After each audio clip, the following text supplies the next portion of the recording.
श्यामनगर राज्य के एक गांव रघुपुर में सिद्धार्थ नाम का एक किसान रहता था। सिद्धार्थ जब 5 वर्ष का था तभी उसके माता पिता की मृत्यु हो गई थी। एक दिन वह अपने खेत पर उदास बैठा हुआ था कि तभी उसके पास नट्टू काका आते हैं और उससे बोलते हैं। अरे सिद्धार्थ, क्या हुआ? इतने उदास क्यों हो? कोई बात है क्या? क्या बताऊं काका, जीवन में बहुत अकेला महसूस करते हैं। बचपन में ही माता पिता को खो दिया, ना कोई मित्र है जिससे बात कर सकूं। घर भी जाऊं तो खाली घर काटने को दौड़ता है। बहुत परेशान हैं हम। तुम्हारी बातें सुनकर मेरा भी दिल भर आया, परंतु तुम चिंता मत करो। तुमने जितना दुख सहा है उसकी 2 गुनी खुशियां तुम्हें मिलेगी। अब देखो, होने को कौन टाल सकता है, पर जल्द ही वो समय भी आएगा जब सब कुछ ठीक हो जाएगा। इतना बोलकर नट्टू काका भी वहां से चले गए और सिद्धार्थ फिर से अपने काम में लग गया। शाम तक काम करते करते सिद्धार्थ थक चुका था। पूरे शरीर में दुखन हो गई है। आज के लिए बहुत काम हो गया। अब घर चलता हूँ, खाली घर भी मेरी राह देख रहा होगा। इतना बोलकर सिद्धार्थ घर की ओर जाने ही लगता है कि उसकी नजर थोड़ी दूर एक वृक्ष के नीचे घायल सुंदर कुत्ते पर जा पड़ती है। सिद्धार्थ दौड़कर उस कुत्ते के पास पहुंच गया। वो कुत्ता घायल होने के कारण दर्द से करहा रहा था। हे ईश्वर, इस मासूम का ये हाल किसने कर दिया? ऐसा लगता है जैसे किसी ने इस कुत्ते पर प्रहार किया हो। तभी वो कुत्ता इंसानी आवाज में बोल पड़ता है। मेरी मदद करो, नहीं तो मैं मर जाऊंगा। धरती की मिट्टी मेरे जख्मों पर लगा दो, मैं ठीक हो जाऊंगा। अगर मेरे हाथ होते तो मैं स्वयं ही लगा लेता, किंतु मुझ में इतनी हिम्मत नहीं है। कृपया मेरी मदद कर दो। बोलते हुए कुत्ते को देख सिद्धार्थ चौंक जाता है। अरे नहीं नहीं, डरो मत, मैं तुम्हें अपने बारे में सब कुछ बताऊंगा, पर पहले मेरी मदद करो, नहीं तो मैं मर जाऊंगा। इतना सुनते ही सिद्धार्थ ने मिट्टी को उस कुत्ते के जख्म पर लगा दिया और अगले ही पल वो जख्म जादुई तरीके से बिल्कुल सही हो गया और वो कुत्ता उठकर खड़ा हो गया। कौन हो तुम और तुम बोल कैसे सकते हो? घबराओ नहीं, मैं समानांतर दुनिया का एक जीव हूँ। हमारी दुनिया के सब जीव इंसानों की तरह ही बोल सकते हैं। क्या? समानांतरण दुनिया? मैंने तो ऐसी किसी भी दुनिया के बारे में नहीं सुना है। समानांतर दुनिया तुम्हारी दुनिया के बिल्कुल विपरीत है। हमारी दुनिया को तुम्हारी दुनिया के लोग नहीं देख सकते। मुझे इंसानों से मिलने की और उनसे बात करने की इच्छा हुई, इसलिए मैं अपनी दुनिया से यहाँ आ गया। मगर मुझसे मिलते ही कुछ इंसानों ने मुझ पर पत्थर फेंकने शुरू कर दिए और मैं घायल हो गया, और अब तो मैं अपने घर जाने का रास्ता भी भूल गया हूँ। मैं बिल्कुल अकेला हो गया हूँ। कहाँ जाऊँ? मुझे तो कुछ समझ भी नहीं आ रहा। क्या सब इंसान ऐसे ही होते हैं, निर्दयी? इतना बोलकर उस कुत्ते की आंखों में आंसू आ गए। ये देखकर सिद्धार्थ को उस कुत्ते पर दया आ गई। अरे रो मत, सब इंसान एक जैसे नहीं होते। तुम मेरे साथ चलो, शायद तुम भूखे भी हो, मैं तुम्हें खाना दूंगा। कहीं तुम भी तो मुझे नहीं मारोगे? अरे नहीं, तुम ये कैसी बातें कर रहे हो? अभी तो मैंने तुमसे कहा है कि सब इंसान एक जैसे नहीं होते। मैं तुम्हें नुकसान कैसे पहुंचा सकता हूँ? मैंने तो अभी तुम्हारी जान बचाई है ना?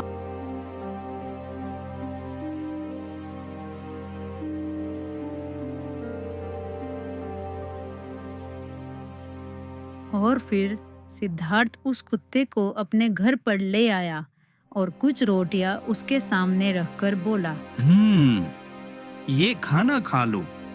मैंने खुद बनाया है, ज्यादा नहीं है, परंतु हम दोनों का पेट तो भर ही जाएगा। चलो अब जल्दी से खा लो। खाना खाकर वो कुत्ता सिद्धार्थ से बोला, वाह वाह, क्या स्वादिष्ट खाना है। तुम तो बहुत ही स्वादिष्ट खाना बनाते हो। अच्छा, तुम ये बताओ, तुमने कहा था कि तुम अपनी दुनिया का रास्ता भूल गए हो, तो अब तुम वापस अपने घर कैसे जाओगे? अब पता नहीं मैं वापस जा भी पाऊंगा या नहीं। अरे कोई बात नहीं, तुम मेरे साथ मेरे घर पर रह सकते हो। मैं भी तो यहाँ पर अकेला ही रहता हूँ, मुझे भी एक दोस्त मिल जाएगा। क्यों दोस्त, सही कहा ना? दोस्त? तुमने मुझे दोस्त कहा? हाँ, क्योंकि अब तुम मेरे दोस्त हो। अच्छा सुनो, मैं तुम्हें क्या कहूँ, तुम्हारा नाम क्या है? मेरा नाम हीरा है। तुम मुझे हीरा कहकर पुकार सकते हो। ठीक है हीरा, अब हम दोनों दोस्त हैं।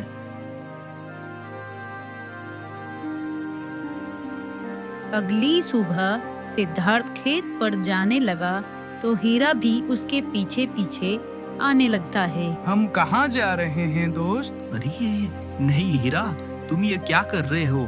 तुम बोल नहीं सकते। कोई भी इंसान तुम्हारे पास आए तो तुम्हें बिल्कुल चुप रहना है, ठीक है? अगर इंसानों ने तुम्हें बोलता हुआ देख लिया तो वो तुमसे डरकर तुम्हें नुकसान पहुंचा सकते हैं, ठीक है? समझ गए ना तुम? दोस्त ने समझ गया। फिर सिद्धार्थ और हीरा की रोज की यही दिनचर्या होती थी। वो सुबह काम पर जाते और शाम होते ही लौट आते। एक दिन सिद्धार्थ अकेले ही खेत से लौट रहा होता है कि तभी उसे रास्ते में नट्टू काका मिल जाते हैं। अरे अरे, क्या बात है, वाह वाह, आजकल तो बड़े खुश खुश दिखाई देते हो सिद्धार्थ, क्या बात है? अरे काका, आपने ही तो कहा था कि भगवान एक दिन सब कुछ ठीक कर देंगे। यूं समझ लीजिए कि भगवान ने सब कुछ ठीक कर दिया। भाई वाह वाह, मैं तो तुम्हारे लिए बहुत खुश हूँ। मुझे तो बहुत खुशी हुई है और इतनी खुशियों में मैं एक और खुशी बढ़ाने आ गया हूँ। कैसी खुशी काका? देखो सिद्धार्थ, अब तुम्हें शादी भी कर लेनी चाहिए। अब तुम्हारे माता पिता तो इस संसार में है नहीं, तो किसी को तो ये फर्ज भी निभाना होगा। और तुम्हारे लिए मैंने एक लड़की भी देख रखी है। क्या? कौन है वो लड़की काका, और उसका नाम क्या है? हाँ, वो लड़की कोई और नहीं बल्कि मेरी भतीजी कामिनी है। उसके माता पिता भी बचपन में ही मर गए थे और तब से आज तक मैंने ही उसे पाल पोस कर बड़ा किया है। नट्टू काका की यह बात सुनकर सिद्धार्थ गहरी सोच में पड़ जाता है। तभी नट्टू काका बोलते हैं, क्या हुआ सिद्धार्थ? अगर तुम्हें कामिनी से शादी करने में कोई आपत्ति है तो कोई बात नहीं। तुम चाहो तो गांव की अन्य किसी खूबसूरत लड़की से तुम शादी कर सकते हो। अरे नहीं नहीं नहीं काका, आप गलत सोच रहे हैं।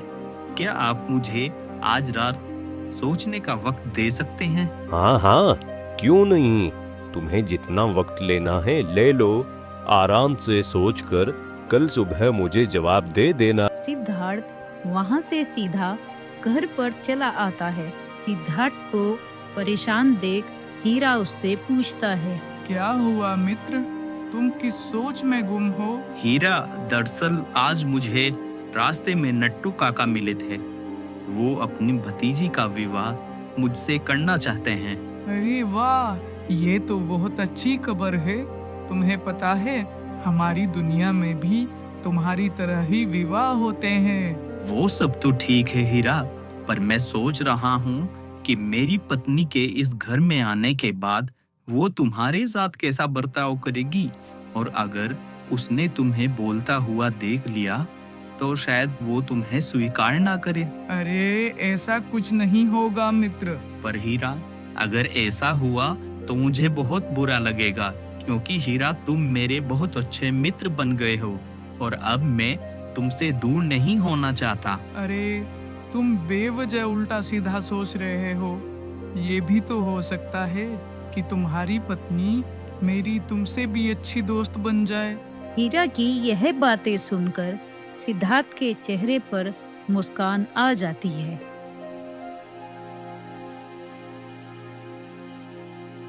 और अगले ही दिन सिद्धार्थ नट्टू काका के घर पर पहुंच जाता है। हाँ, तो सिद्धार्थ क्या जवाब लाए हो, हाँ या ना? काका, मैं आपकी भतीजी से शादी करने के लिए तैयार हूँ। हाँ, ये हुई ना खुशी की बात। हा हा हा हा हा।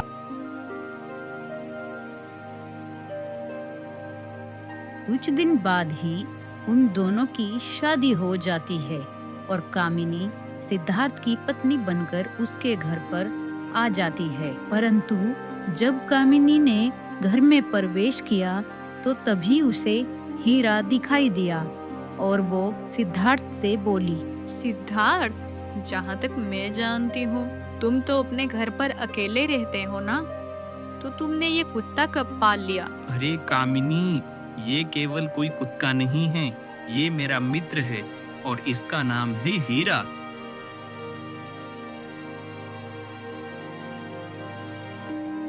अगले दिन सिद्धार्थ काम से वापस आया तो कामिनी उससे बोली, आप मुंह हाथ धो लीजिए, मैं आपके लिए खाना लगाती हूँ। हमेशा की तरह सिद्धार्थ खाना खाने बैठ गया और ठीक उसके पास हीरा भी बैठ गया। तभी कामिनी एक थाली में खाना लेकर आती है। खाने की एक थाली देख सिद्धार्थ कामिनी से बोलता है, अरे कामिनी, ये क्या, सिर्फ एक थाली में खाना लाई हो? एक और थाली लेकर आओ। पर 2 थाली किसके लिए? मुझे अभी भूख नहीं है। अरे और किसके लिए? मेरे मित्र हीरा के लिए। ये भी तो हमारे साथ ही खाना खाएगा ना। कामिनी मुस्कुराकर कुछ बोलने ही वाली थी कि तभी हीरा बहुत मासूमियत से बोल पड़ता है, हाँ, सिद्धार्थ सही कहता है। हम दोनों साथ में ही खाना खाते हैं और रात भर बातें भी करते हैं। पर जब सिद्धार्थ काम से बाहर चला जाता है तो मुझे दिन भर घर पर अकेले रहना पड़ता है। पर अब तो तुम आ गई हो ना, अब मेरा समय आराम से कटेगा। अब हम दोनों भी बातें किया करेंगे। एक कुत्ते को इंसानी आवाज में बोलता देख कामिनी डर जाती है और चिल्लाकर बोल पड़ती है, ये क्या चीज है सिद्धार्थ? ये कुत्ता इंसानों की तरह कैसे बोल सकता है? अरे अरे कामिनी, तुम डरो मत। ये मेरा दोस्त है जो समानांतरण दुनिया से आया है, जो हमारी दुनिया के बिल्कुल विपरीत होती है और वहाँ सब हमारी तरह ही बोलने वाले जानवर रहते हैं। ये क्या बकवास है? आप पागल तो नहीं है? ऐसा कुछ नहीं होता। तुम्हें दिखाई नहीं देता ये जानवर इंसानी आवाज में बात कर रहा है और तुम इसे घर से बाहर निकालने की बजाय इसे खाना खिला रहे हो और अपना मित्र बता रहे हो।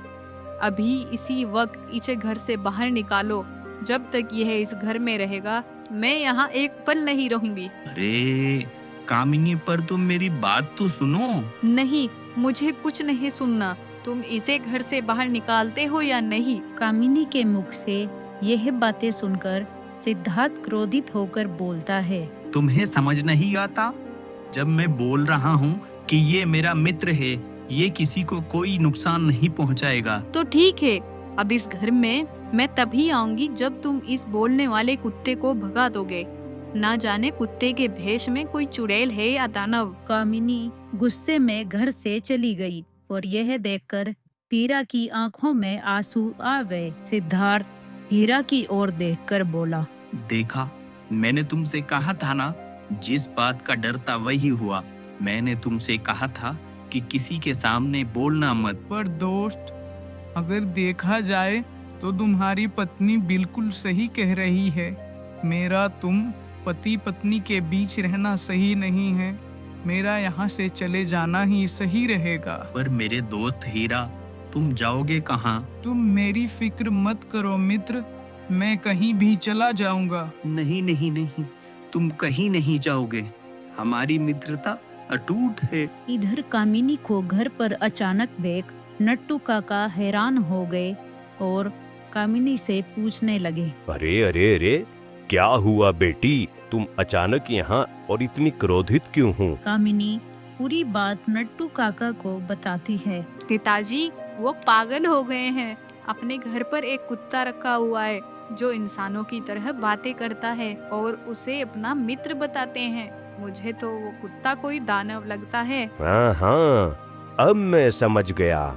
सिद्धार्थ अकेला रहता है, इसीलिए शायद कोई शैतान उसका मित्र बनकर उसके साथ रहने लगा है। समझ गया। तुम चिंता मत करो बेटी, अब मैं सब गाँव वालों को लेकर सिद्धार्थ के घर जाता हूँ।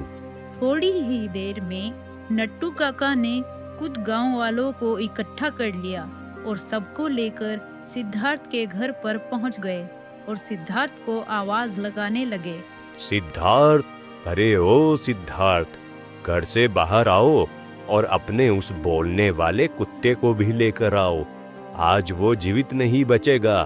पूरा गांव यहाँ मौजूद है, आज वो बिल्कुल नहीं बचेगा। सिद्धार्थ बाहर खड़े लोगों की बातें सुनकर पूरी तरह से डर गया। तभी हीरा सिद्धार्थ से बोला। सिद्धार्थ, मेरे मित्र, देखो अब मेरा यहाँ रुकना सही नहीं है, वरना मेरे कारण तुम भी मुसीबत में आ जाओगे। और अब तो पूरे गांव को मेरे बोलने का रहस्य पता लग गया है। ये लोग मुझे जीवित नहीं छोड़ेंगे। ये सुनकर सिद्धार्थ की आंखों में आंसू आ जाते हैं। मेरे मित्र, शायद हमारी दोस्ती यही तक थी, लेकिन मैं कभी नहीं भूलूंगा कि जब मैं इस दुनिया में आया तो सबने मुझे पत्थर मारे, परंतु तुम अकेले थे जिसने मुझे खाना खिलाया, जिसने मेरे जख्म पर मरहम लगाया, और यहाँ तक कि तुमने मुझे अपने परिवार की तरह अपने साथ में रखा। मैं कभी नहीं भूलूंगा मेरे मित्र तुम्हें, तुम भी मुझे मत भूलना। मैं पीछे के दरवाजे से जा रहा हूँ। इतना बोलकर हीरा पीछे के दरवाजे से निकल जाता है। हीरा के जाते ही सिद्धार्थ ने दरवाजा खोल दिया और नट्टू काका घर के अंदर आते ही बोले। कहाँ है वो बोलने वाला कुत्ता? उसे सामने लाओ। वो कुत्ता अब यहाँ नहीं है। जब कामिनी घर छोड़कर गई थी, मैंने उसी वक्त उस कुत्ते को घर से बाहर निकाल दिया था। कहीं तुम झूठ तो नहीं बोल रहे हो? सच बताओ, कहाँ है वो कुत्ता? मैं सच बोल रहा हूँ, मैंने उसे निकाल दिया है। इतना सुनकर नट्टू काका सब गांव वालों को लेकर वहां से चले गए और शाम होते ही कामिनी भी घर पर वापस आ गई। समय बीतने लगा और 1 वर्ष बाद कामिनी ने एक पुत्र को जन्म दिया। पुत्र के पैदा होने के बाद सिद्धार्थ का जीवन बहुत व्यस्त हो गया, मगर आज भी सिद्धार्थ अपने मित्र हीरा को याद करता था। और ऐसे ही 5 वर्ष बीत गए और सिद्धार्थ का पुत्र भी अब बड़ा हो गया था। एक दिन सिद्धार्थ की पत्नी उससे कहती है। सुनिए जी, सीतापुर में मेरी मौसी रहती है, वहाँ पर एक शादी है और न्योता भी आया हुआ है। आप कहो तो हम सब उस शादी में चले। हाँ कामिनी, चलते हैं, पर सीतापुर का रास्ता जंगल से होकर गुजरता है और अब शाम हो गई है, अभी जाना ठीक नहीं रहेगा। हम कल सुबह ही वहाँ जाने के लिए रवाना हो जाएंगे। शाम तक सीतापुर में भी पहुँच जाएंगे। जी ठीक है, जैसा आप कहें।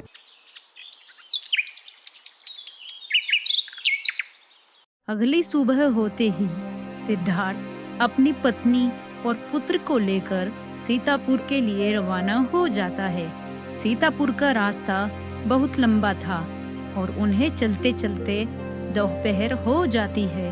फिर वे पति पत्नी गाड़ी को एक जगह पर रोककर आराम करने लगते हैं और उनका पुत्र जंगल में खेलने लगता है। तभी सिद्धार्थ को किसी जंगली जानवर की भयानक आवाजें आने लगी, जिसे सुनकर वो पति पत्नी घबरा गए। कामिनी, शांत, बिल्कुल शांत। हमें यहाँ से जल्द ही निकलना होगा। शायद यहाँ कोई जंगली शेर है। तभी झाड़ियों से निकलकर एक शेर सिद्धार्थ के पुत्र के सामने आकर खड़ा हो गया। सिद्धार्थ, हमारे पुत्र को बचाओ। शेर धीरे धीरे आगे बढ़ने लगता है और सिद्धार्थ का पुत्र अपने कदम पीछे हटाने लगता है। तभी झाड़ियों से निकलकर हीरा उस शेर पर हमला कर देता है। शेर और हीरा में बहुत देर तक युद्ध हुआ, परंतु कुछ देर बाद हीरा ने बड़ी ही हिम्मत से शेर को घायल करके मार डाला। पर इस लड़ाई में हीरा भी पूरी तरह घायल हो चुका था। सिद्धार्थ दौड़ता हुआ हीरा के पास आया। हीरा, ये तुमने क्या कर दिया? तुम कहाँ थे? मैंने तुम्हें कहाँ कहाँ नहीं ढूंढा। तुमने मेरे परिवार के लिए अपनी जान दांव पर लगा दी। तुमने ऐसा क्यों किया मेरे मित्र? क्योंकि हम मित्र हैं सिद्धार्थ। मैंने तुम्हारा नमक खाया है, तुम्हारे साथ बैठकर खाना खाया है, और आखिर मेरी ये जिंदगी भी तो तुम्हारी ही दी हुई थी और तुम्हारे लिए ही चली गई, जिसका मुझे कोई अफसोस नहीं है। मैं खुश हूँ कि मुझे तुम्हारे जैसा दोस्त मिला, और मैं तुम्हें कैसे अकेले छोड़ सकता हूँ। मैं तुमसे कभी दूर गया ही नहीं था मेरे मित्र।